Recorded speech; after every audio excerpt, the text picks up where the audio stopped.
दोस्तों, आज जानेंगे कि अपने गन्ने की फसल को दीमक से कैसे बचाएं, कैसे इस पर पूर्ण रूप से नियंत्रण करें। क्योंकि दोस्तों, अधिकतर हमारे किसान भाई जब गन्ने की फसल की बुवाई करते हैं तो उस समय ही कोई ना कोई कीटनाशक प्रयोग करते हैं, जैसे थाइमेथॉक्सम, रीजेंट या दूसरे क्लोरोपाइरीफॉस या कुछ फोरेट का प्रयोग करते हैं, तो उससे ही अधिकतर दीमक कंट्रोल हो जाती है। लेकिन किसी किसी एरिए में, किसी किसी खेत में दीमक का प्रकोप ज़्यादा ही होता है।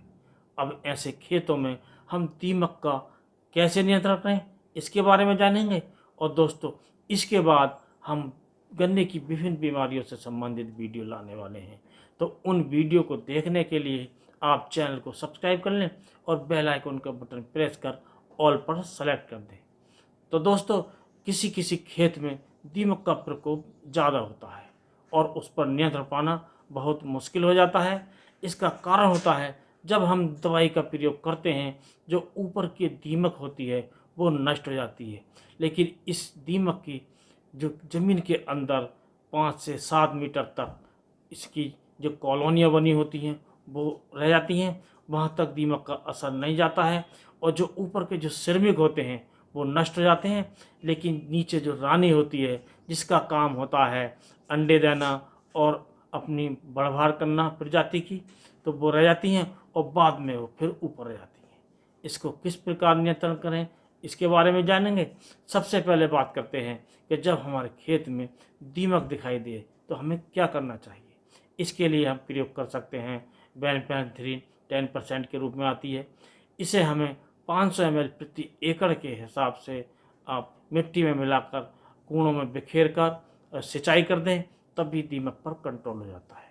यदि दीमक पर कंट्रोल नहीं होता है, जैसे हमने पहले बताया कि नीचे की कॉलोनियाँ रह जाती हैं, उसमें दीमक रह जाती है, वो नीचे से फिर ऊपर आ जाती है। इसके लिए विशेष प्रकार का फफूंद आता है जो जैविक रूप में होता है, वो होता है मेटारिजियम, और इसके कारण हम दीमक को पूर्ण रूप से नष्ट कर सकते हैं। क्योंकि दोस्तों, इसका जो कारण होता है नष्ट करने का वो ये होता है, जब हम इसे प्रयोग करते हैं तो इसको प्रयोग करने से ये जो फफूंद होती है, जो ऊपर दीमक होती है, उसके ऊपर पहुंच जाता है और उससे चिपक जाता है।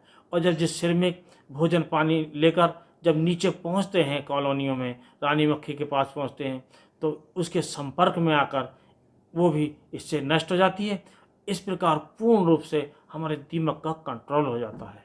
इसके प्रयोग की विधि के बारे में आपको बताते हैं कि इसके लिए आपको 2 किलो प्रति एकड़ के हिसाब से ये मेटारिज्म लेना है और इसको पहले गोबर के खाद में मिलाकर रख देना है और गोबर के खाद में मिलाकर हल्का पानी छिड़ककर करीब 1 हफ्ते के लिए रख देना है। और 1 हफ्ते बाद इसे फिर फावड़े की सहायता से ऊपर नीचे उल्टा पलटी कर दें, फिर हल्का पानी छिड़क कर रख दें, और जब ये 15 दिन का हो जाए तो इसे हमें अपने खेत में बिखेर देना है। यदि हम ऐसा कर लेते हैं तो इससे विभिन्न प्रकार के कीट तो समाप्त होंगे ही, दीमक का जो पूर्ण रूप से कंट्रोल होगा। इसके प्रयोग से हमारा जो आगे तक दीमक का कंट्रोल होगा। तो दोस्तों, आज की वीडियो में बस इतना ही। अगले वीडियो में कोई दूसरा टॉपिक लेकर फिर मिलेंगे। नमस्कार।